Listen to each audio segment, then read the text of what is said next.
Hola, buenas tardes a todos y bienvenidos a esta nueva sesión online de la Agrupación Astronómica de Madrid.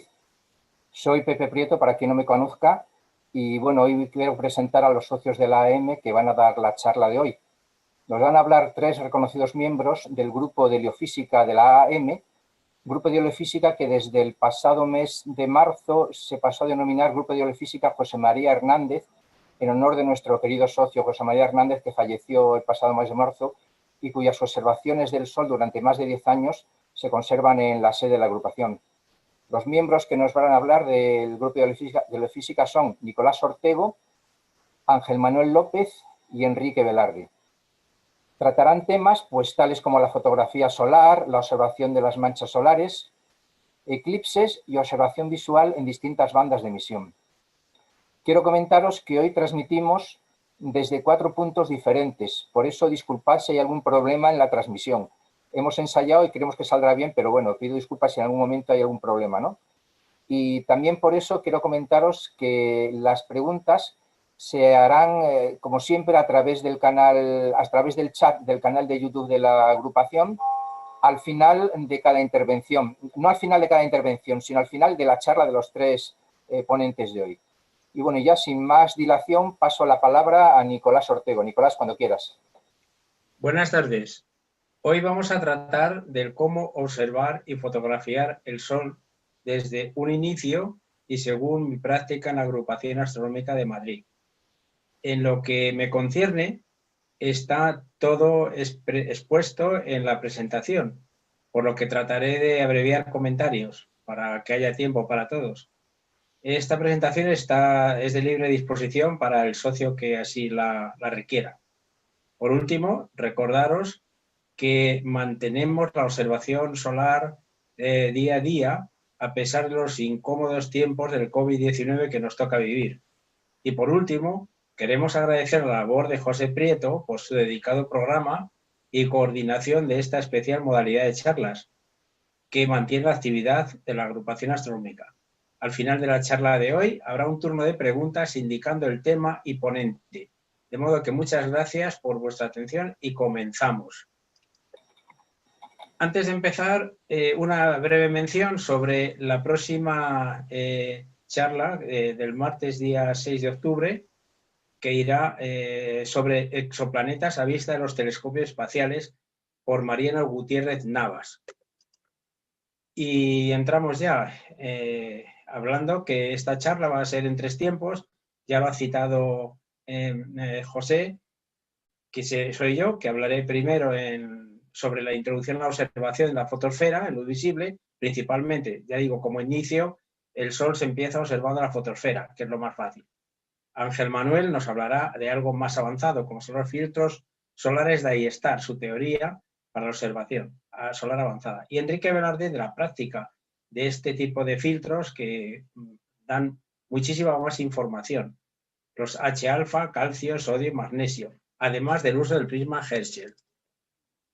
El contenido de esta charla, pues primero hablaremos del grupo de heliofísica, la introducción a la observación y fotografía solar, una aproximación breve a la estrella Sol, las herramientas a emplear, un toque de atención, de precauciones, qué podemos observar y fotografiar en el Sol, la puesta en estación del telescopio solar, fotografiar la fotosfera, un apunte sobre la cromosfera y la corona, bibliografía y un continuará. El grupo de heliofísica que coordina Ángel Manuel López, que será el siguiente conferenciante, pues está dedicado a la observación solar cotidiana, o sea, día a día, de su actividad en óptico según las manchas solares y su correspondencia en radiofrecuencia a 1420 MHz. Elaboramos informes mensuales basados en el número de Wolf o número relativo, que nos da una idea de la actividad solar. Es lo más, sigue siendo una referencia que viene desde el siglo XVII y da pues una visión de lo que es el ciclo solar. Ahora mismo está comenzando el número 25. Finalmente comparamos resultados con lo que publica la NOAA y el SIDC, que son las 2 direcciones mundiales de referencia. El organigrama de este grupo, pues como veis, está en torno a la observación óptica en luz visible y H-alfa, apoyada por la foto solar, los datos de observación y demás se anotan en un cuaderno de campo, consultamos las webs solares de referencia y todo esto se transmite, además de radiofrecuencia, claro. Se suma todo esto y se transmite a los diferentes miembros del grupo que están en ello y se publica en la web Neomenia y se archiva en la agrupación. El método de trabajo es muy simple, es la observación del Sol a diario, desde donde podamos. Otros miembros también aportan sus fotografías del Sol. Y sobre todo destacar que el grupo está intercomunicado por WhatsApp y correo electrónico, que también sirven de alerta cuando sucede, alguien ve un evento solar extraordinario. Hay que recordar a estos dos socios o estos dos miembros del grupo, además de alguno más, claro, desde luego, pero estos dos eran, tanto Leopoldo Pérez como José María Hernández, eran excelentes compañeros que falleció en la primavera durante el tiempo del COVID-19. Así que bueno, pues hay que recordarlos con todo cariño. Y lo que dijo antes José, pues que por iniciativa de Ángel Manuel, que es el coordinador del grupo, pues en lo sucesivo este grupo se denominará como Grupo de Heliofísica AAM José María Hernández de Carlos, en reconocimiento por su labor sobre observación solar al servicio de la agrupación.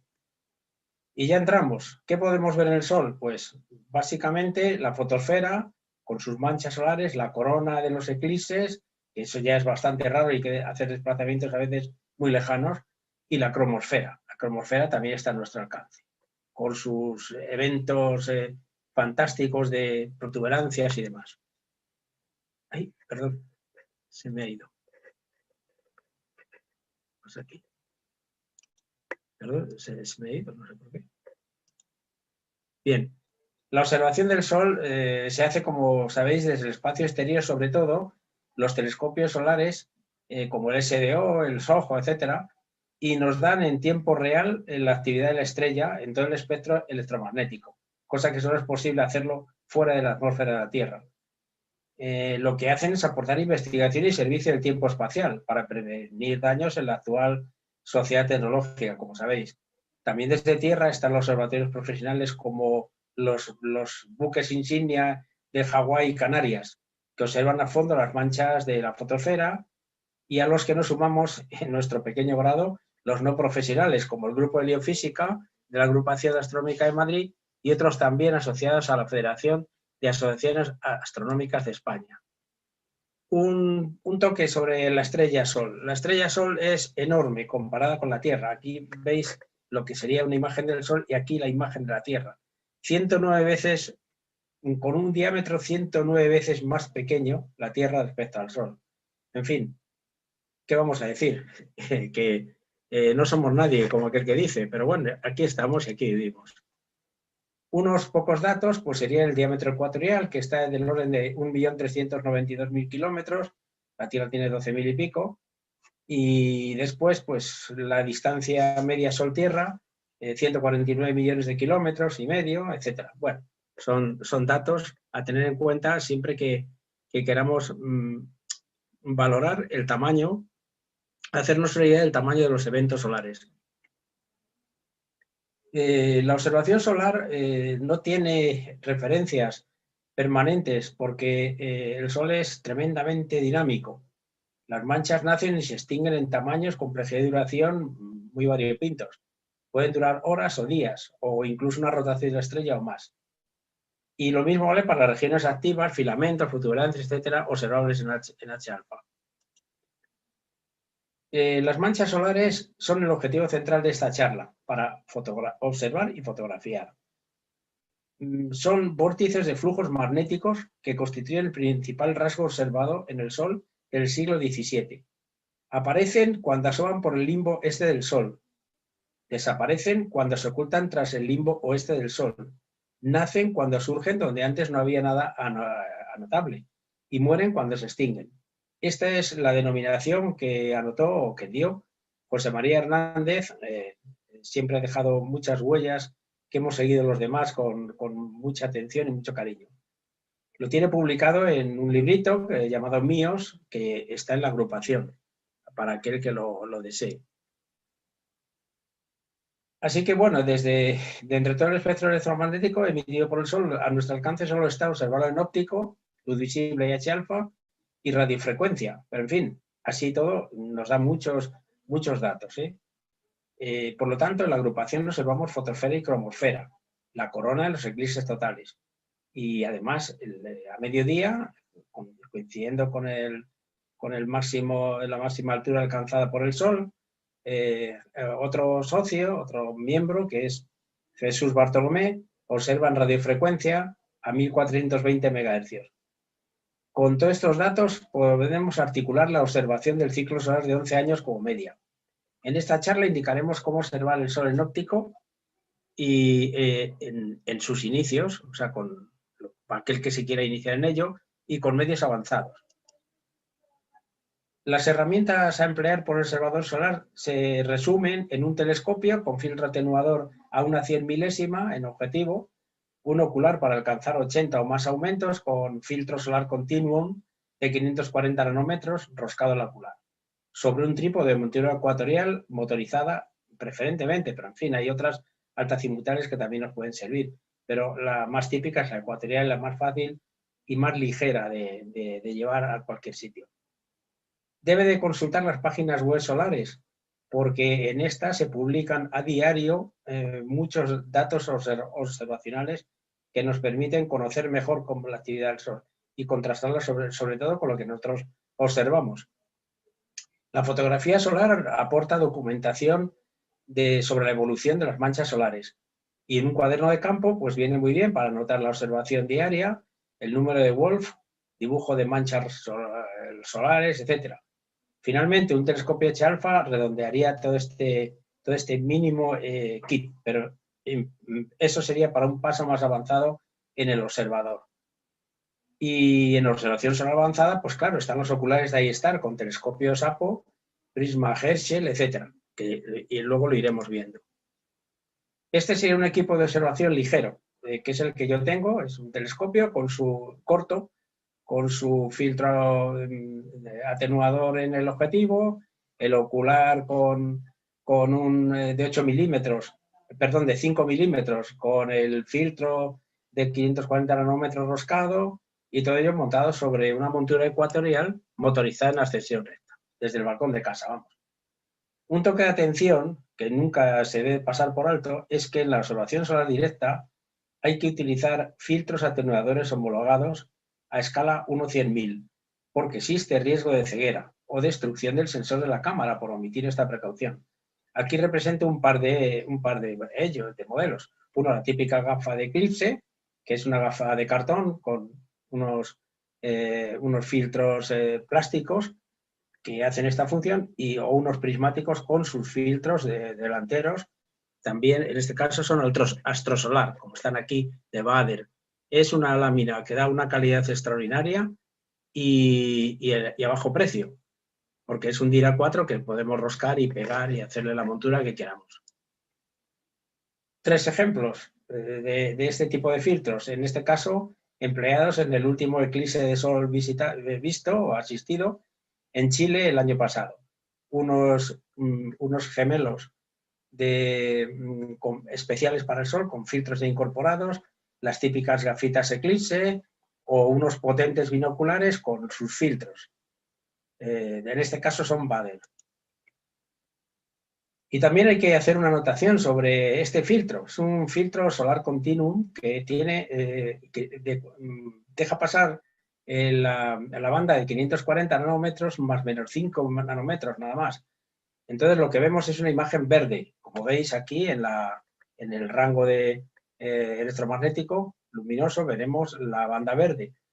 Y además, sobre todo importante, es que corta las longitudes de onda del rojo y el azul, con lo cual suprime aberraciones cromáticas de la óptica, gana la imagen en nitidez y sobre todo le da al ojo más protección. Y entonces, ¿qué podemos observar y fotografiar sobre el Sol? Diría uno que empieza.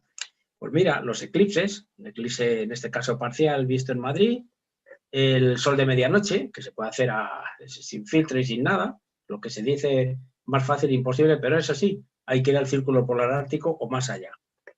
El paso de un planeta, en este caso el tránsito de Mercurio del año pasado, que hay que esforzarse para verlo, porque es extremadamente pequeño en relación al diámetro del Sol. Y la totalidad en los eclipses, donde no hace falta ningún tipo de filtro. Y ahí arriba veríamos la corona del Sol rodeando a la oscura luna. A diario, en nuestra observación, lo que vamos a ver sobre todo son manchas y fáculas. Las manchas son estas zonas oscuras que en realidad son emisiones movidas por los flujos magnéticos, pero a temperatura más baja que la fotosfera. Mientras que las fáculas, que las vemos aquí mejor hacia el limbo, son zonas más brillantes, mucho más calientes y que al elevarse las llaman también playas, al expandirse. Tanto unas como otras se ven muchísimo mejor con filtros especiales como calcio, sodio o magnesio. Un ejemplo de observación solar, en este caso en el Parque Juan Carlos I de Madrid, el año pasado. Y ahora comenzamos a contar las manchas, que es una de los mayores entretenimientos que tiene el aficionado al sol. En este caso, yo estaba observando en el Roque de los Muchachos hace ya años, con un telescopio corto y un trípode sencillo, un trípode fotográfico, pero es mejor motorizado, puesto que al ser fijo hay que estar corrigiendo su posición pues casi constantemente. En fotografía vamos a obtener las imágenes del disco solar con las manchas y además podemos precisar mejor, amplificando esta imagen, pues los focos que contienen y que a veces visualmente no los detectamos o bien pasamos por alto, mientras que la fotografía luego la podemos estar procesando y consultando para extraer toda la información que contiene. Otra cosa importante es que podemos hacer un seguimiento y evolución de esa mancha. Comenzaríamos aquí, en este caso sería el 19 de octubre del 2014, cuando el año del máximo solar, y esta mancha iría avanzando conforme el Sol va rotando. Y también se va modificando, porque las manchas evolucionan. Durante 11 días continuos, gracias a que el Sol brilló limpio de nubes y fue posible seguirlo. Fue la mayor del sistema solar. Un cuadernito de campo donde podemos anotar los pormenores de la observación diaria, con manchas, focos, sacar el número de Wolf o número relativo, etc. Bueno, sobre el lugar y condiciones de observación solar, pues al alcance del aficionado es tan sencillo como desde el balcón o la ventana de nuestro domicilio, o el patio trasero que dicen los de la NASA, la terraza, calle o campo cercano, desde cualquier sitio, porque el sol es muy brillante, muy grande, brillante, y además no nos quita el sueño. No tenemos que madrugar ni trasnochar con él. Así que con cielo despejado, buscando hueco entre la nubosidad intermitente, observamos a diario. Y todo es una óptica motorizada en ascensión recta, como comentamos antes. Finalmente, la búsqueda y conteo de manchas en la fotosfera se resuelve diciendo que cada grupo vale 10 y cada foco 1, de manera que el número relativo mínimo de un punto sería 11. Un grupo más un foco, pues 10 más 1, 11. Y eso nos permitiría desarrollar un gráfico. En este caso es el gráfico de actividad solar anual de 2019, donde observamos cómo a principio de año hay bastante actividad relativamente y terminamos con que casi no hay actividad. Bueno, pues es el mínimo solar, porque si esto acaba en el mes de diciembre, resulta que en el mes de diciembre del año pasado ahora se cita como el último mes del ciclo 24 y por lo tanto de comienzo del ciclo 25, según últimas publicaciones de la NOAA y de la Comisión Internacional sobre este asunto.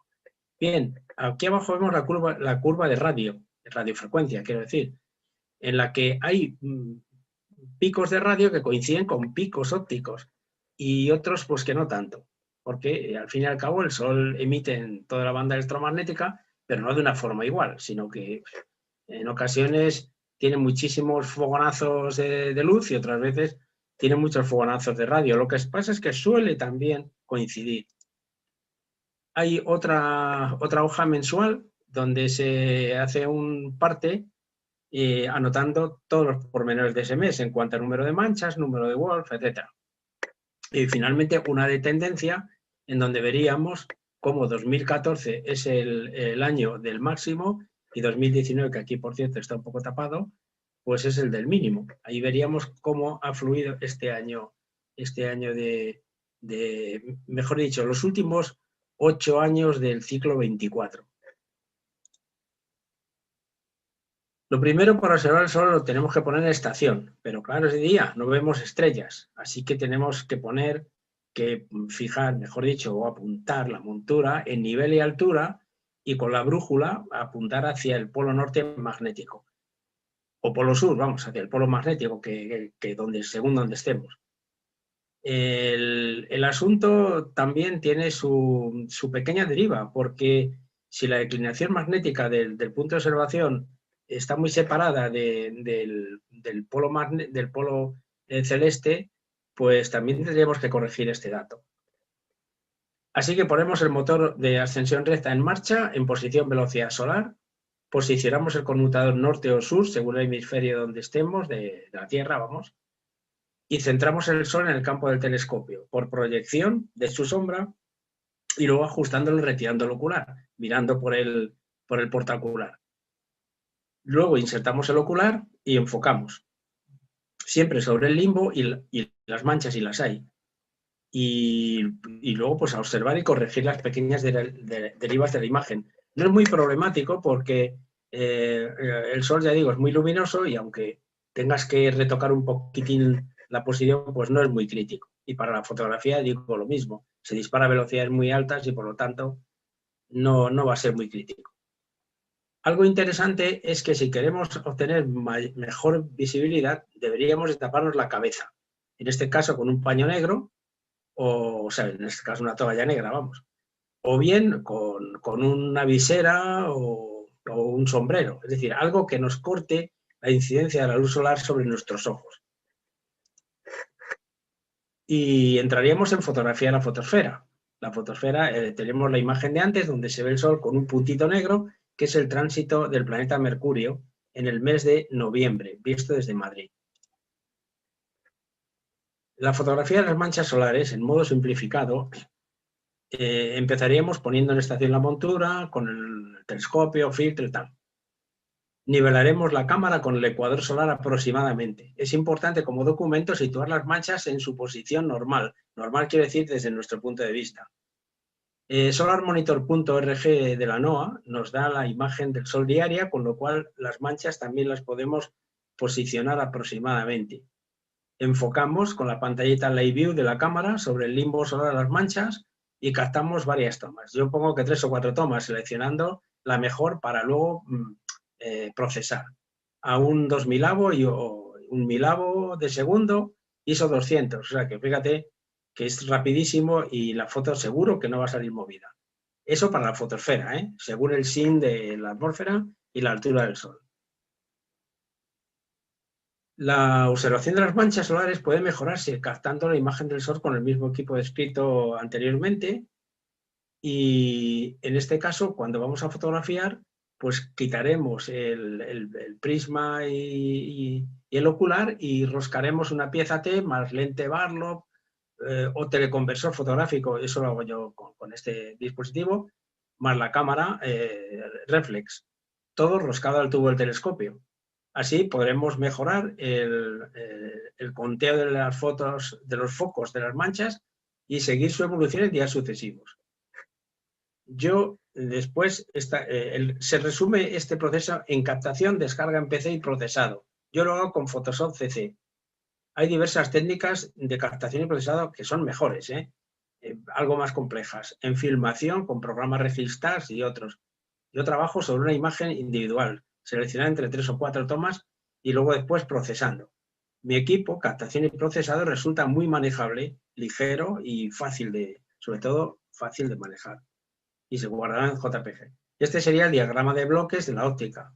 Un filtro solar, el teleobjetivo potente de 500 o así, o mejora un telescopio, el teleconversor multiplicando por 2 y finalmente la cámara. Si la relación focal resultante es alta, por ejemplo de 12 o 16, no es tampoco problema porque el Sol es muy luminoso y vamos a tener luz de sobra. En todo caso, en lugar de disparar a una milésima, dispararemos a un 250avo, pero vamos, siempre tendremos luz sobrada para hacer la fotografía. El caso es que tengamos una imagen del disco solar de buen tamaño para que podamos ver bien las cosas y luego poder trabajar sobre ellas. Aquí vemos una diferencia de óptica. Si empleamos un objetivo catadióptico, un objetivo fotográfico, que son baratos además y muy potentes, en cambio perderemos calidad, perderemos resolución. Por ejemplo, esta imagen de la izquierda está hecha con un catadióptico Samyang de 500 y esta otra de la derecha con el telescopio que he puesto de referencia, el mío, y su duplicador. Y como veis, se ven bastante mejor los focos, se puede contar mucho mejor. Así que bueno, pues para gustos, cada uno puede probar con lo que quiera, pero el telescopio rinde mejores servicios. Luego hay que documentar la foto solar, siempre como documento, no solamente como un cromo bonito, pues hay que posicionar la imagen tal como la presenta la NOAA, es decir, el norte arriba, el sur abajo, el este a la izquierda y el oeste a la derecha. De esa manera tendríamos el ecuador prácticamente paralelo a la parte superior e inferior de la imagen. Y las manchas estarían aproximadamente en su sitio. Luego podríamos esa fotografía girarla un poquito más y ajustarla a nuestra, tal como se vería si la viéramos de frente desde el espacio en concreto. Ello situará las manchas en su hemisferio y latitud, ajustando la imagen, por referencia, como decía antes, a la web solarmonitor.org de la NOAA, por ejemplo.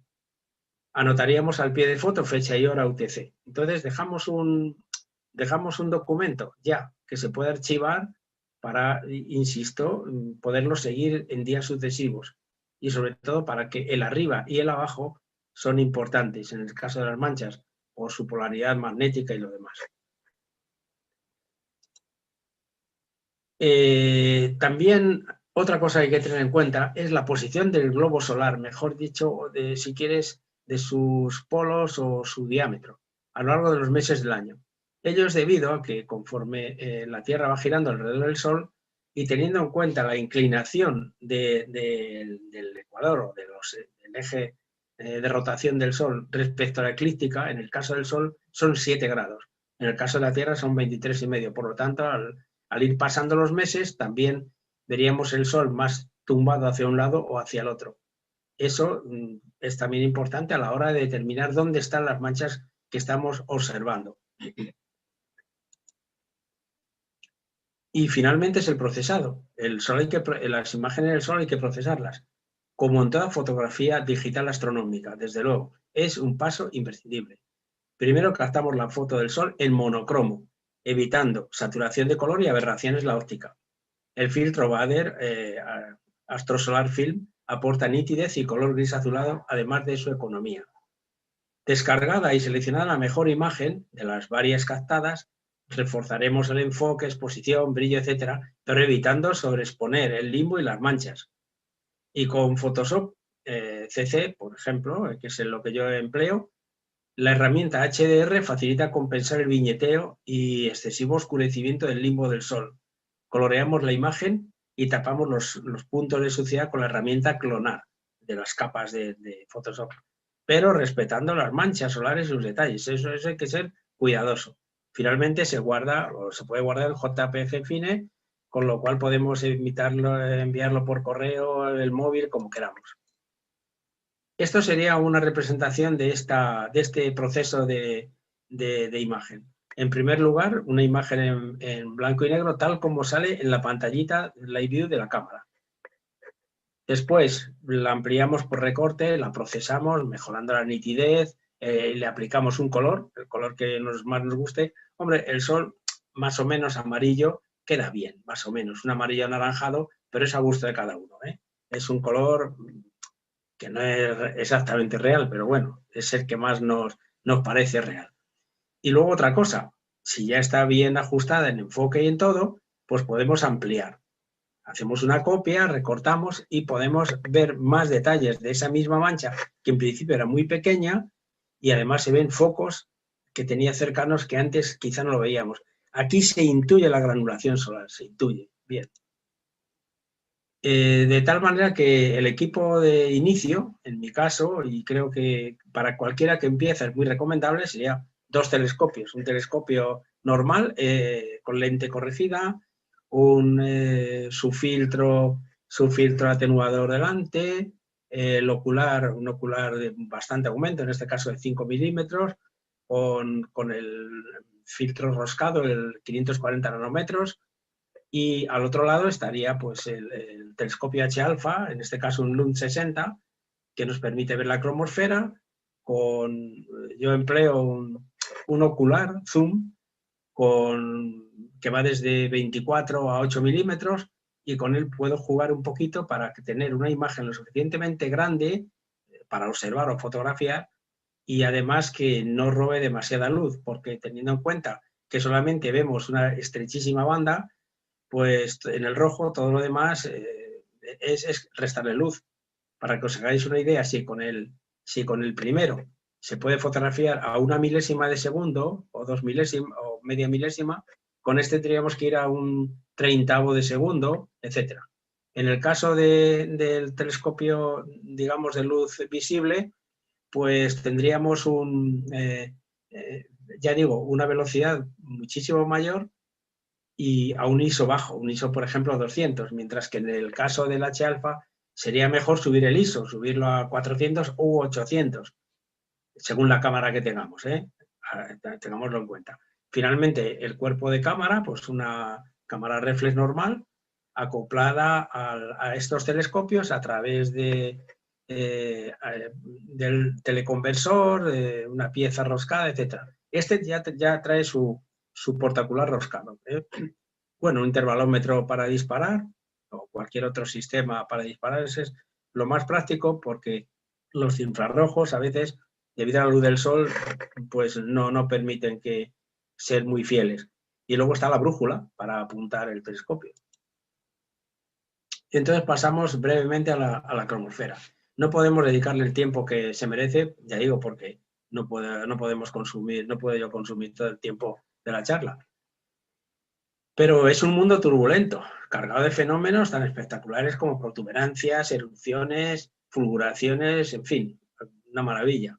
Para su observación y fotografiado se necesita un filtro especial, del tipo interferómetro, capaz de dejar pasar la luz emitida por el hidrógeno alfa en 656.3 nanómetros, con un ancho de banda menor de un ángstrom, o sea, una línea finísima, rechazando el resto del espectro luminoso. Como principio, la cromosfera está al alcance de pequeños telescopios que tengan un etalón que cumple todos los requisitos que necesitamos, o con oculares de iStar. En el primer caso, es un telescopio que solo sirve para eso. Lo que pasa es que te abre un mundo tan fabuloso que, de verdad, en mi opinión, es quizá la mejor inversión que he hecho en componentes astronómicos.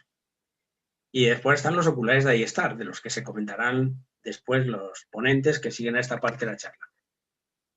Son equipos caros, pero imprescindibles para el observador solar regular. Así se obtienen imágenes como esta, donde se ven filamentos, una enorme erupción. Bueno, pues todo eso se puede ver con este tipo de telescopios. Pero habrá que captar 2 imágenes en fotografía. Tú, a simple vista, lo que veréis perfectamente todo. Pero cuando la cámara tiene otro tipo de respuesta, entonces el disco solar tendrás que captarlo a una velocidad relativamente alta, o sea, un 30avo de segundo, por ejemplo. Pero el limbo solar tiene que hacerse a 1 segundo o menos, porque es mucho menos luminoso. Finalmente, las 2 imágenes las sumaremos por capas con Photoshop CC otra vez. Bueno, esto es una representación de un equipo preparado con su telescopio LUM H-alfa sobre una montura ligera Skywatcher Adventurer y el duplicador más el cuerpo de la cámara. Bueno, sobre la montura es mejor si se tiene una más robusta, porque si no vibrará mucho el conjunto, ya que el telescopio es relativamente pesado para esta pequeña montura. Pero en fin, si se sale fuera de casa y hay que viajar, pues es muy práctica porque abulta muy poco y es muy fácil de manejar. Y esto sería pues un proceso de este procesado. Tenemos dos imágenes. La primera es tomada a un segundo de exposición, sería para el limbo solar. La segunda, para el disco solar, a un 45avo de segundo. Esto está hecho a ISO 800. No está anotado, pero os lo digo. De la primera pasaremos a un procesado muy sencillo, que es mejorar el enfoque y tal, y colorearla, rellenándola yo lo hago, como lo hago con Photoshop, lo digo así, es muy fácil, y con otros programas seguro que también. Hay que rellenarla pues con un color, o sea, amarillo, naranja, yo qué sé. Y de ahí ya podemos pasar, bueno, antes de pasar ahí, pasamos al disco solar, que está hecho con 45 avos de segunda exposición, a una imagen procesada, ya mucho más nítida y demás, y de ahí pues ya coloreada. Se puede decir que terminada, pero ahora hay que sumar las dos, la del limbo como base y sobre ella la del disco. Con Photoshop también ajustamos los tamaños, lo pegamos y nos queda una imagen ya completa del Sol visto en H-alfa, con sus espículas que parece una piel de naranja, una región activa que se ve por ahí, etcétera. Pero eso sí, está girado 90 grados porque ha salido así. Ahora tenemos que ponerlo derecho, que sería esta la imagen definitiva, cuando lo hemos girado y además lo hemos volteado para que el este, que está a la izquierda, esté eso, a la izquierda y no a la derecha. Entonces tenemos una imagen terminada, procesada y colocada en su posición correcta. Sobre la cromosfera hay mucho más que decir, pero insisto, no tengo tiempo para tanto. Observar y fotografiar la corona solar. Esto es para los eclipses. Y sobre esto también tengo una presentación a disposición de los interesados, exclusivamente. Sobre ella, pues podemos hacer un comentario ligero sobre la plateada atmósfera exterior del Sol. Es varios radios más densa que el globo de la estrella, pero mucho más tenue que el más intenso vacío que podamos producir en la Tierra. Y sin embargo, extremadamente caliente. Imaginaos que la fotosfera está a unos 6.000 grados y la corona puede alcanzar los 2 millones de grados. Es increíble. Y por eso se investiga muy a fondo, enviando sondas espaciales a sumergirse en la corona, como la de la NASA y otra más próxima de esa, y que van a por todas, vamos, a ver qué es lo que pasa allí. Es visible al completo durante los eclipses totales de Sol, donde son apreciables los bucles de magnetismo que levantan las rojizas protuberancias. Y la corona solar, bueno, pues es muy recomendable, muy recomendable. Por su belleza, es un gran espectáculo para el astrónomo, y si quieres su simple contemplación, a ojo desnudo, con prismáticos, etc. El mayor espectáculo de los cielos, a no perderse, vamos. Esta sería pues una representación, una fotografía del eclipse de Chile del 2 de julio de 2019, que fue publicada en Neomenia hace unos números atrás. Y en fin, en definitiva, que podemos observar y fotografiar algunas maravillas, como por ejemplo en la fotosfera, las manchas solares, en este caso volvemos a la mancha más grande del ciclo 24, la cromosfera, con sus filamentos, sus protuberancias, la corona en los eclipses y las protuberancias siempre que el Sol está en su máximo, que creo que lo alcanzará dentro de 4 años o así. Así que hay que prepararse, hay que preparar el material. Y luego sobre bibliografía solamente apuntar 3 títulos. El Sol, algo más que una estrella, que ya es un clásico, de Manuel Vázquez Aveledo. Este es un astrofísico del Instituto Astrofísico de Canarias y que describe minuciosamente pues, cómo es el Sol. Pero es de 2004 y desde entonces se ha progresado mucho más. El cómo observar el Sol de forma segura, muy recomendable porque es muy práctico. Es un verdadero manual práctico muy volcado sobre las manchas, ¿eh? y luego el Sol de Javier Ruiz Fernández, que es el último de Marcombo, y que es de 2017, por lo tanto muy al día.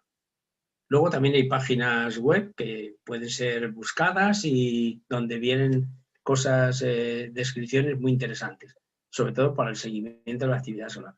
Y luego están las páginas web de consulta diaria, que son lideradas por la NOAA, como spaceweather.com, solarmonitor.org, etc.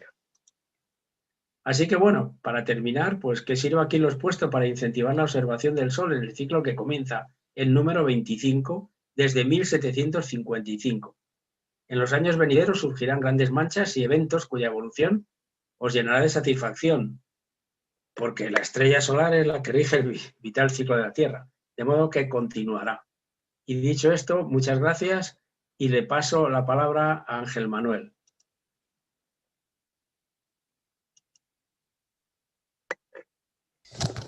Hola, buenas tardes. Pues ahora me toca hablar un poquito de qué opciones tenemos los aficionados a la de observar el sol, que no es lo mismo.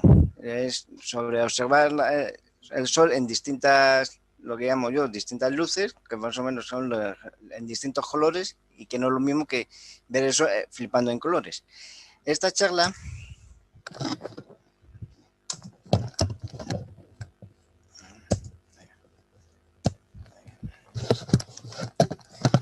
la tengo dividida en dos partes. Una pequeña introducción de qué es el espectro solar y un poco la historia y qué líneas disponibles tienen los aficionados para la observación solar.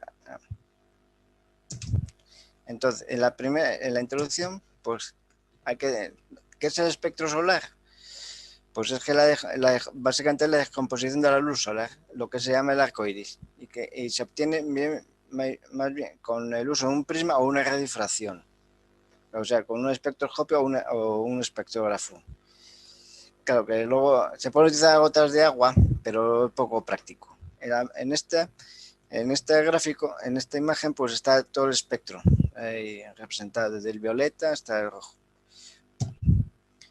Hablando un poco de historia, en el siglo XVII ya Isaac Newton descompuso la luz mediante un prisma obteniendo los 7 colores. Y que como esta dispersión de los colores utilizando el prisma no daba buena resolución a la hora de separar algunas líneas, se empezaron a utilizar el uso de los fenómenos de difracción y de interferencias. Luego ya en el siglo más adelante, un siglo después, pues un tal David Rittenhouse construyó una difracción de unas 100 líneas por pulgada, que vienen a ser como unas 4 líneas por milímetro, y ten en cuenta que las de ahora, pues la red de difracción que hay ahora, pues están de 100 líneas hacia arriba.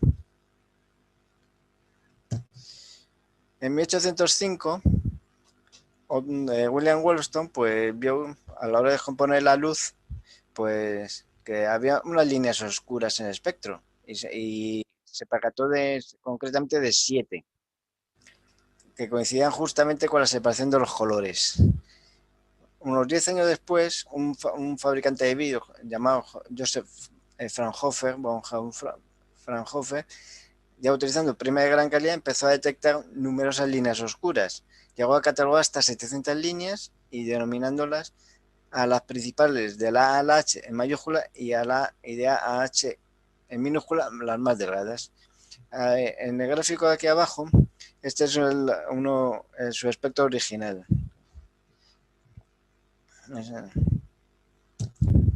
Luego, ya unos cuantos años después, a mediados del siglo XIX, dos químicos, Gustav Kirchhoff y Robert Bunsen, descubrieron que cada elemento químico tenía su propia huella y que las bandas oscuras que presentaba el espectro solar pues son elementos que están presentes en el Sol y que absorbían esa luz. En esta diapositiva muestro lo que es la línea de Fraunhofer, cada una identificada con cada de los elementos. Pues teniendo en cuenta la B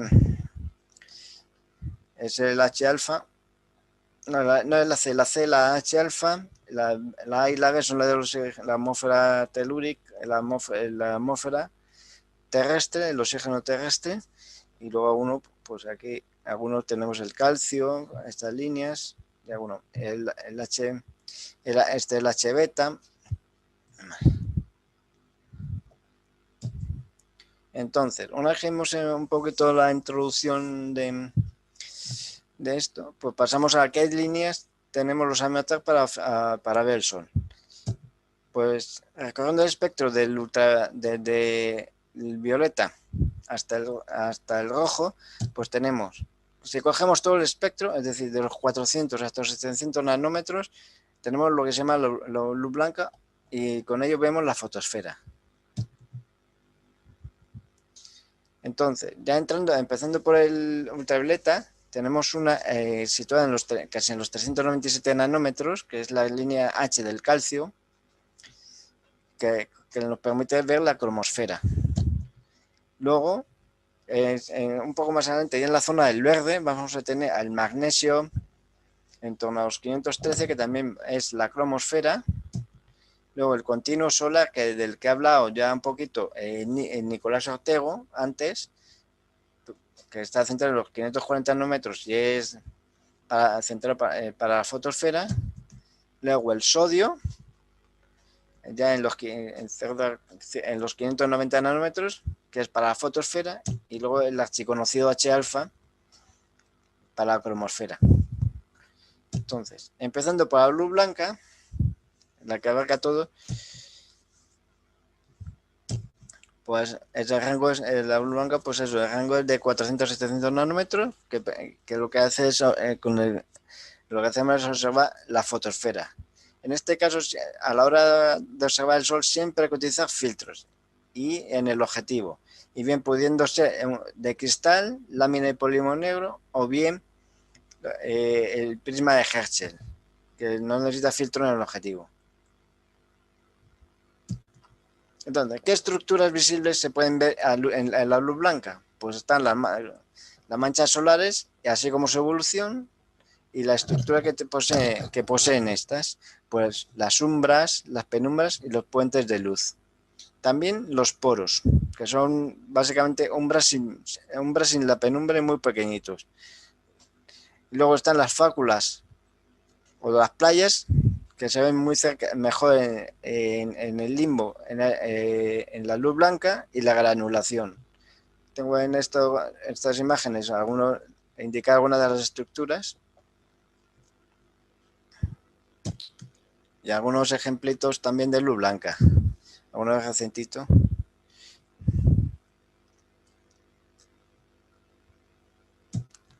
Entonces, luego ya empezando por el ultravioleta, pasamos a la línea del calcio, que es esta. El calcio 2, que es una nomenclatura para indicar que es el calcio ionizado solo una vez, que presenta dos líneas de absorción que se debe a que se produce entre 500 y 2500 por encima de la fotosfera. Las dos líneas que presenta son la H y la K. La K es la más utilizada en la investigación y la H, debido a que está cerca del H epsilon, pues ha quedado prácticamente cerca de esa queda para observación visual de aficionados. Además es esto, está en la parte baja y se origina en la parte más baja de la atmósfera. Estas líneas están influenciadas por la presencia de los campos magnéticos, siendo un indicativo de una medida más bien de la actividad cromosférica, tanto en el Sol como en nuestras estrellas. Al ser unas líneas más anchas, los filtros son menos restrictivos que en H-alfa. Ya estamos hablando de un ancho de banda de los filtros de entre 2 y 10 angstrom. Y que las imágenes que se obtienen son muy parecidas a los magnetogramas, que son para medir dónde están los campos magnéticos. Entonces, lo que permite la línea del calcio es en esta línea del calcio 2H, que se me ha olvidado también es la observación de la cromosfera cercana a la fotosfera.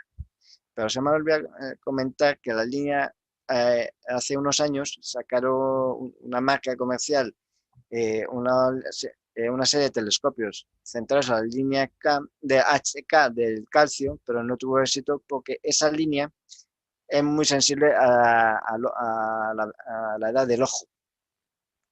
Que a medida que el ojo envejece, deja de ser visible. Debido a que el ojo empieza a perder sensibilidad en el ultravioleta. ¿Ves? El ancho de banda ya en este caso son de 5 años.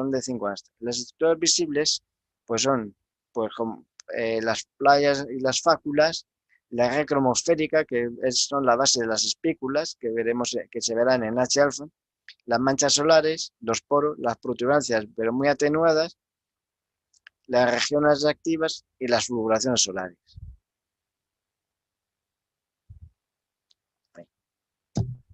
Aquí tenemos unos ejemplitos de algunas fotos del calcio, pero estos son del calcio K, no he encontrado imágenes del calcio en línea H. Como siempre tengo aquí, se ve la cromosférica, las playas o las fáculas también, y la estructura de la mancha con la umbra y la penumbra, y que recuerda mucho a la fotosfera, como he comentado. Aquí está todo el campo. Y además esto, al ser, y que la intensidad de este color blanco va a depender mucho del campo magnético. Y luego aquí a la derecha, pues una protuberancia en línea, que está muy atenuada, que es distinto a lo que se verá en H. Entonces, luego la línea, pasamos a la siguiente línea que nos encontramos, que es la línea del magnesio, que es de reciente aparición, que está centrado en los 513 nanómetros, que también permite ver la cromosfera. Es un triplete, en realidad es un triplete alrededor de 517,28 nanómetros, con lo cual cae en la zona del color verde, que es justamente donde el ojo tiene su mayor sensibilidad, lo que implica que es más brillante que el calcio, el sodio y el HF, y facilita la observación y la fotografía. Permite un alto contraste entre la granulación y los bordes de las espículas.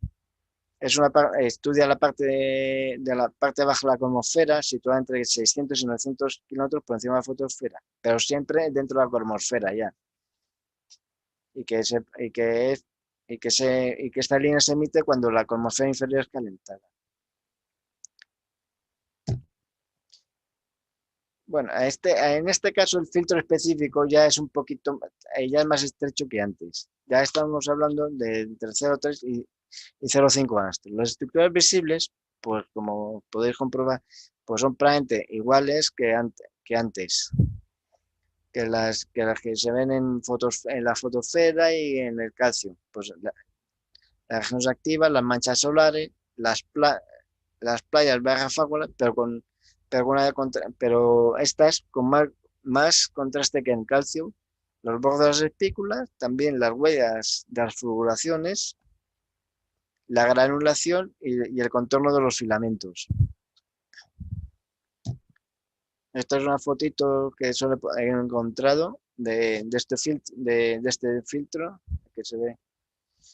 Y a la derecha son dos fotos comparando las imágenes entre el invisible en la fotosfera y con el magnesio. Ahí se aprecia un poquito más aquí. Entonces, pasando ya al siguiente filtro en el continuo solar, en el verde, pasamos al continuo solar, del que ya ha nombrado, ya ha mencionado algo nuestro compañero Nicolás Ortego, que está situado en los 540 nanómetros y es para la fotosfera. Lo que hace más bien es contrastar más todavía la luz, contrasta más, para ver mejor, un poco más contrastados los detalles. Los filtros, pues este siempre se ha de utilizar con filtro en el objetivo, bien de cristal o de lámina de polímero negro. Luego, también en combinación con primer GS, y las estructuras visibles pues son las habituales que se van a ver en la fotosfera en luz blanca. Las manchas solares por las sombras y las penumbras, los poros, las fáculas en el limbo y la granulación. Entonces, ya acercándonos ya metiéndonos en la zona de amarillo o naranja del espectro, pues nos vamos a encontrar con la línea del sodio, que fue que ya apareció un poco antes del de magnesio. Este es un doblete está centrado en el doblete del sodio, el espectro, en los 589 nanómetros, que es lo que permite esa observación de la fotosfera. Que como tiene presenta un color amarillo, da una visión agradable y que es debida al calentamiento y que la luz que emite que se observa por el calentamiento de la atmósfera inferior. La visión es similar a la luz blanca y que se diferencia de la luz blanca porque por lo visto hay ciertos fenómenos observables no visibles en la luz blanca.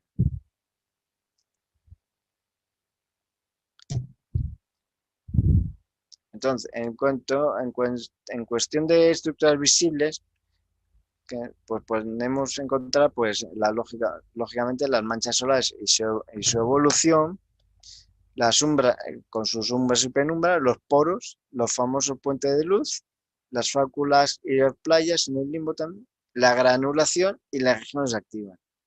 Y como fenómenos observables, pues son las fulguraciones solares y la huella de las fulguraciones, que son emisiones previas del fenómeno.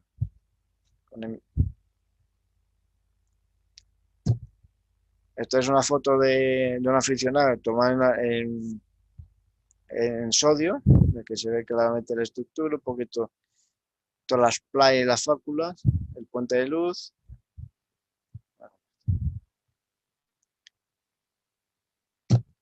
Y luego llegando ya a la archiconocida y archiutilizada línea de H-alfa,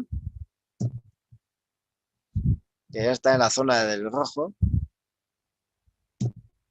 que es una de la línea H-alfa es una de las líneas que presenta el hidrógeno en la zona del espectro, junto con la línea H-beta, H-gamma, H-delta, H-epsilon. Y que está centrada en los 656,28 nanómetros. Este es el que se utiliza para observación de la cromosfera, tiene un color rojo y permite observar la dinámica solar. Entonces, los filtros, en este caso, los filtros son muy estrechos. Ya estamos hablando de 0 como un angstrom de ancho, no, 0 nanómetros. Entonces, ¿qué estructuras tenemos visibles? Pues tenemos las manchas, pero de otro aspecto, las espículas, que son realmente chorros de luz, chorros de gas, ahí que se levantan sobre la superficie, que duran muy pocos minutos, las regiones activas, los filamentos y las protuberancias, aquí tenemos una protuberancia, y aquí están las espículas vistas desde arriba, las playas y las fulguraciones solares, que son abrillantamientos muy energéticos, y las regiones efímeras, que son como las regiones activas, pero que son regiones activas, pero que duran muy poco tiempo, horas. Esto es una foto en H-alfa de nuestro compañero Nicolás Ortego, que se ven unas cuantas protuberancias y el disco solar.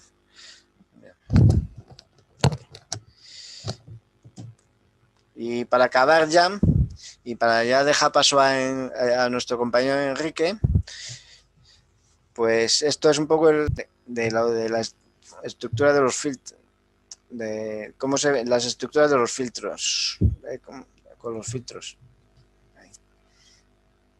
Es decir, el primero sería la luz blanca con el continuo solar, o en combinación con el continuo solar, sería fotosfera. Por encima ya estaría el sodio, también la fotosfera, y ya a partir del magnesio pues ya tendría por la cromosfera, el calcio cromosfera y RH alfa, pues lógicamente ya la conocen.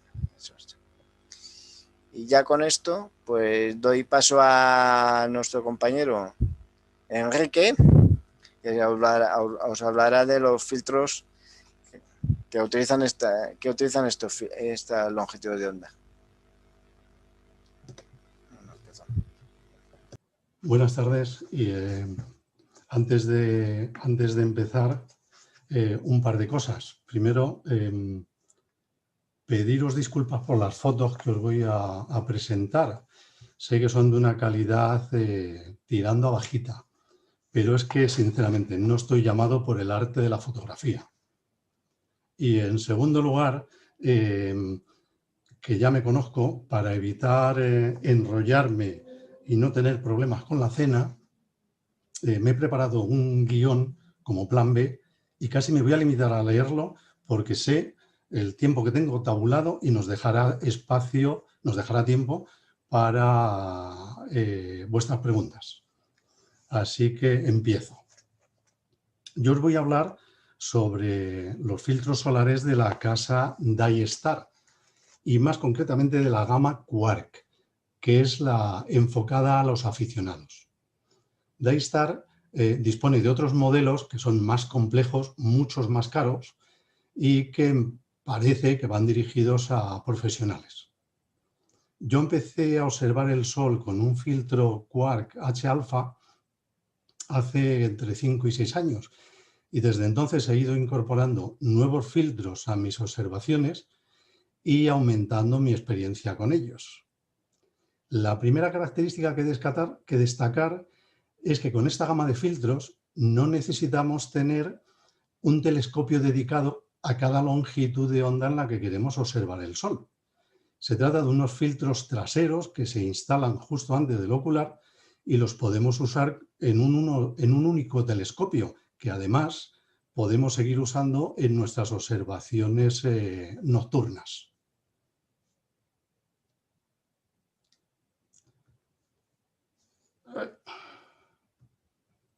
Bueno, los filtros Dye-Star se parecen a un ocular de gama medio grande, tanto en tamaño como en forma. Aquí veis los dos tipos que hay de los filtros Dye-Star. Este más largo, bueno, lo veremos un poquito. A ver. Lo veremos un poquito más adelante, pero la diferencia entre ellos es que este largo tiene una Barlow incorporada y este pequeño, este bajito, no tiene la Barlow incorporada. Vale. Como veis, se pueden conectar a portaoculares de 2 pulgadas y de pulgada y cuarto. Con carácter general, están diseñados para usarlos con telescopios refractores, como estos que están aquí. Y en principio puede asustar un poco ver que estamos mirando el Sol a través de un telescopio al que no le hemos instalado un potente filtro delantero, como lo que nos comentaba hace un rato Nico, que nos proteja a nosotros y a nuestro equipo de los rayos que entran por la boca del telescopio. A este respecto hay que tener en cuenta y seguir las instrucciones del fabricante sobre la instalación de algún otro tipo de filtro complementario para evitar sobre todo el calentamiento interno del telescopio.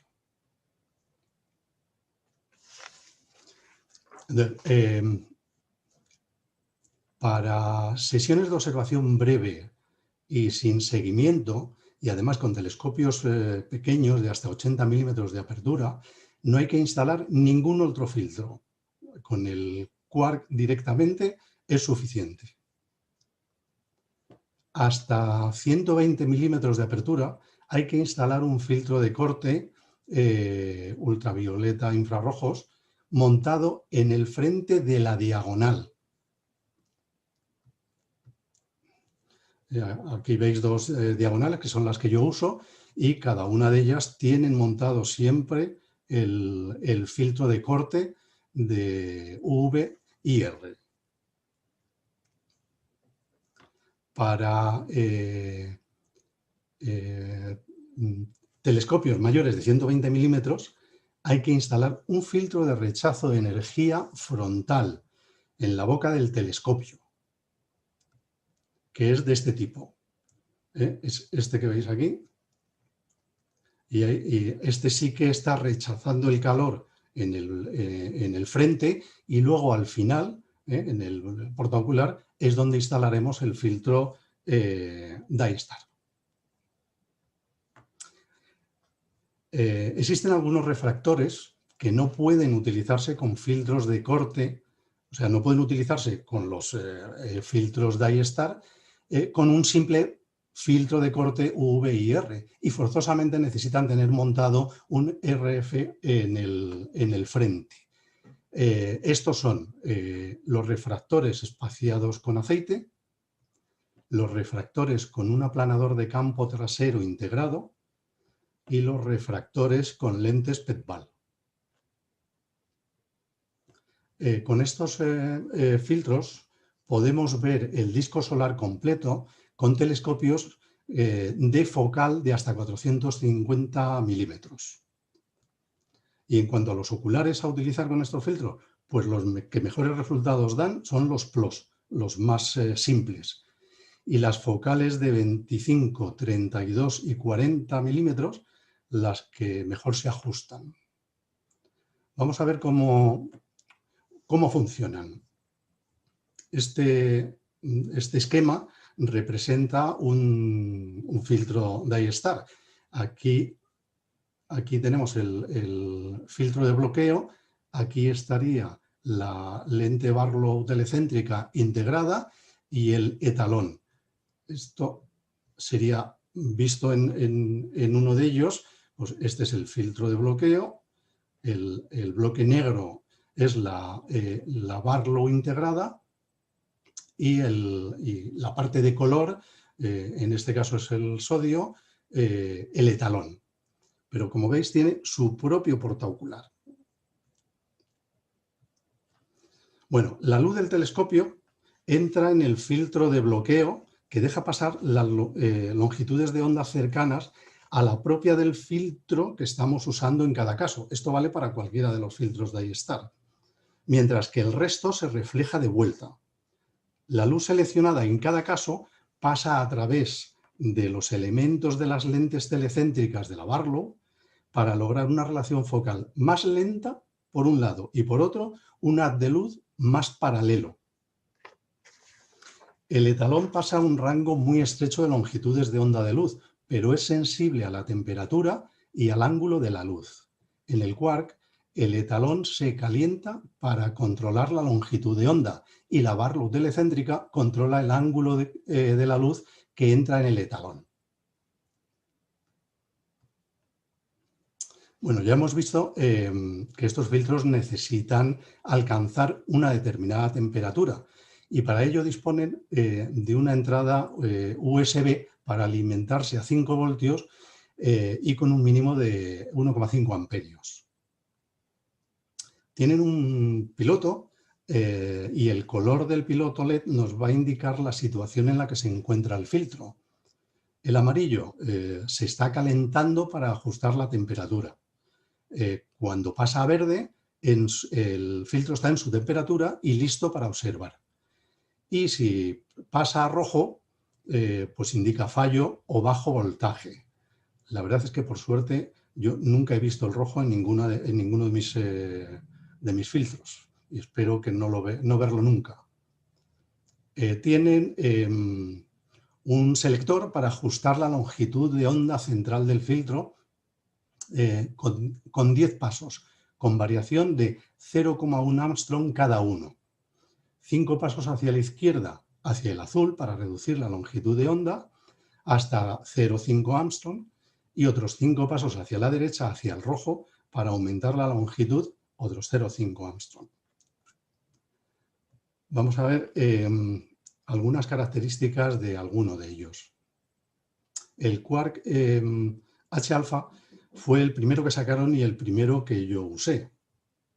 Todos los filtros están optimizados para su uso con una relación focal de f30 aproximadamente.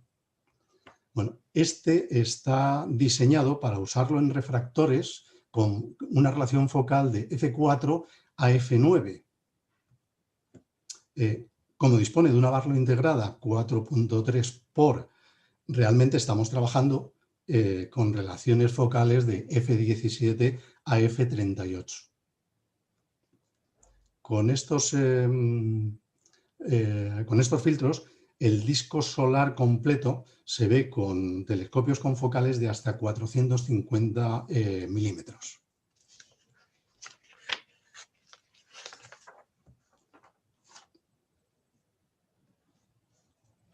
El quark de sodio tiene las mismas características que acabamos de ver en el H-alfa y no le prestamos más atención. El magnesio vuelve a tener las mismas características, pero ya con una particularidad. Este filtro no se puede usar con un ERF frontal porque no dejaría pasar la línea verde del magnesio y no veríamos nada. El calcio. El calcio no tiene Barlow incorporada. En principio se puede utilizar con refractores con focal desde f7 a f30. Tampoco se puede usar con un ERF frontal porque no deja pasar la línea del calcio. Y hay que tener otra precaución, asegurarse que el filtro de corte UV-IR deja pasar 397 nanómetros. Por ejemplo, el filtro de Bader no vale para este fin y el de Astronomic sí, que este es el que yo vengo usando.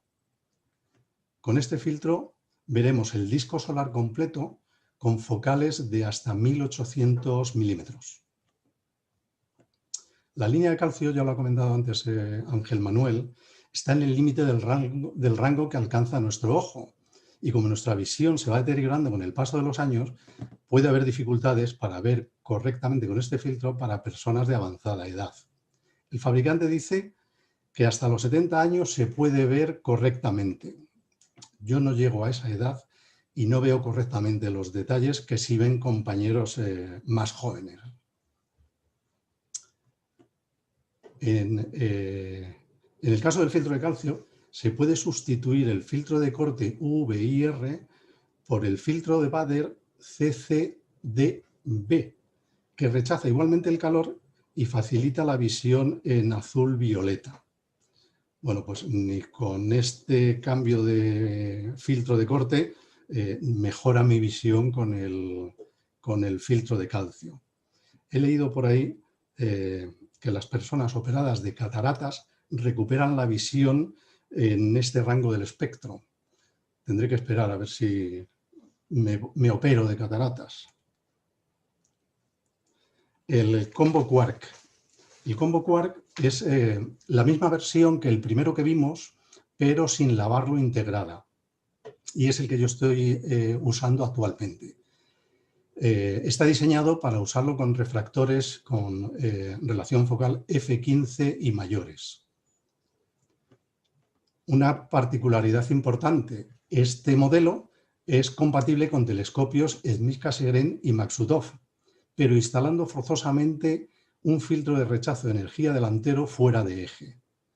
Yo aquí no lo he probado, no lo conozco, y si alguien tiene interés en usar más información para poder usarlo con un Mac o un Schmidt-Cassegrain, os invito a visitar la página del fabricante para tener más información al respecto. También veremos el disco completo con focales hasta 1800 milímetros. Bueno, yo ahora os voy a enseñar mi equipo. Estos son los telescopios que yo uso para la observación solar. Un refractor de 4 pulgadas de apertura y 800 milímetros de focal, una relación focal de f8, y otro refractor también de 4 pulgadas, 102 milímetros de apertura y 460 milímetros de focal. En este la relación focal es de 4,5. La instalación de los filtros es así de sencilla. Yo, acoplo la diagonal al tubo. La diagonal previamente lleva instalado su filtro de corte y en el portaocular de la diagonal inserto el ocular. Perdón, el filtro DyeStar, que no es un ocular. El filtro DyeStar tiene su propio portaocular, que es donde hay que instalar el ocular correspondiente si queremos ver algo. Que sería este caso. Yo en mi caso con el telescopio corto, el de 460 milímetros, utilizo un plus de 40 milímetros y con el telescopio largo un ocular de 32 milímetros. En el caso del filtro de sodio, la visión por el ocular me resulta demasiado brillante y con poco contraste, por lo que uso un filtro de densidad neutra acoplado al ocular para mejorar la visión.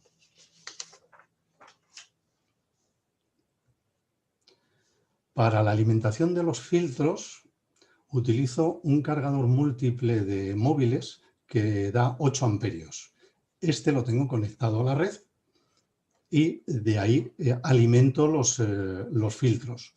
Aquí, mientras estoy utilizando uno que tiene su cable de alimentación, tengo los otros que se están calentando. Este es como el calientaplatos de mi restaurante particular.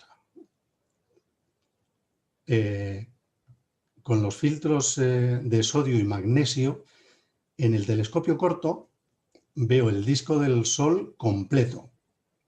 Y cuando quiero ver detalles en esas longitudes de onda, lo que hago es pasar el filtro al telescopio largo. En el caso del Convoquar H-alfa y el de calcio, solo uso el telescopio largo. Si acoplo directamente los filtros a la diagonal, veo el disco, pero lo veo muy pequeño y con muy poco detalle. Entonces, realmente para ver el disco completo, digamos, con el mismo tamaño y la misma calidad que veo los que tienen la Barlow integrada en el telescopio pequeño, lo que hago es incorporarle una Barlow de 2 por antes del filtro. Con esto ya veo el Sol con un tamaño grande y veo absolutamente todos los detalles. Cuando quiero ver un detalle en particular, una protuberancia o una región, entonces cambio la Barlow y le pongo una Barlow 4 por. Esto se podría hacer también cambiando simplemente el ocular y poner un ocular, pues en vez de 32 como el que yo utilizo, pues uno de 15. Pero la visión que da me gusta menos. Yo opto por cambiar las Barlows. Bueno, muy importante, que ya he hecho referencia antes Nico, son las precauciones que debemos tener siempre cuando observamos al Sol. Nunca son suficientes las precauciones. Yo, por ejemplo, cuando estoy observando el Sol, el telescopio que no estoy usando lo tengo siempre cubierto con estas pantallas que me he fabricado que reflejan el Sol y evitan el calor y que le entren los rayos. Aparte de que no tienen nada detrás y no estoy mirando por detrás. Cuando hago los cambios de los filtros, si yo tengo el telescopio enfocado al Sol, le quito al filtro al telescopio, estoy dejando que la luz pase libremente por el telescopio, con el consiguiente peligro que eso lleva.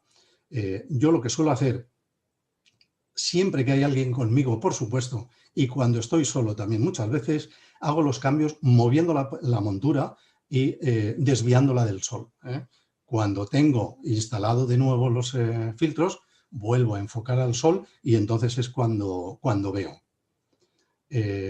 Os voy a comentar un caso porque a pesar de tener todas las precauciones del mundo, en una ocasión puse el filtro de sodio sin quitarle el protector de goma. Y mirad lo que le hizo en un instante. Esto fue ponerlo y quitarlo.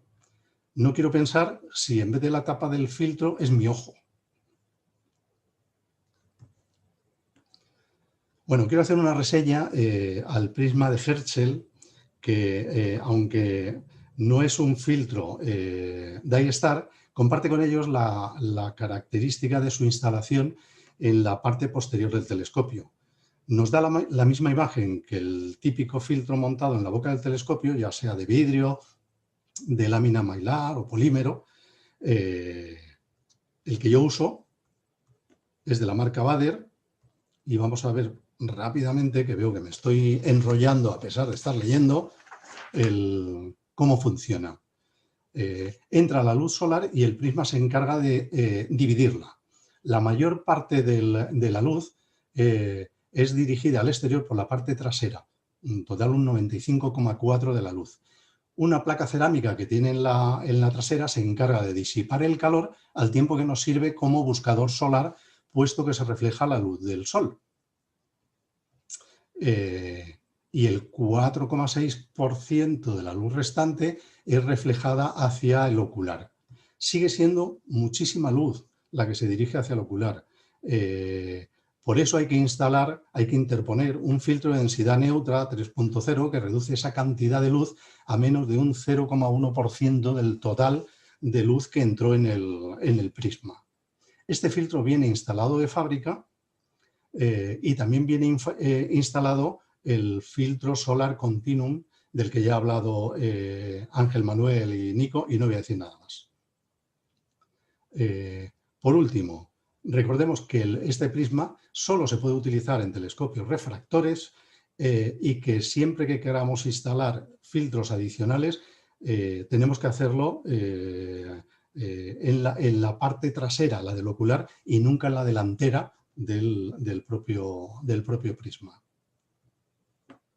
Bueno, con esto lo doy por terminado y me pongo a vuestra disposición por si alguien quiere probarlos y quiere verlos. Yo con mucho gusto comparto una de mis observaciones con quien esté interesado. Ahora vamos a dar paso a las posibles preguntas, pero no sin antes recordaros de nuevo la próxima charla. Así que, bueno, abrimos los micrófonos todos y pasamos a atender las preguntas, si las hay. Enrique, Sí, yo tengo una pregunta. Tienes una pregunta de Pepe Prieto. Ay, yo no veo nada todavía. José Prieto, el prisma Herschel. ¿El prisma Herschel vale para cualquier refractor, Enrique? Pues no te sé contestar. No te sé contestar. Desde luego el fabricante no dice nada al respecto. En este caso Baader no dice nada al respecto o yo no lo he leído. Lo que pasa que, a ver, por ejemplo, con una lente PET-BAL o si tiene un aplanador trasero, ahí yo creo que ya está...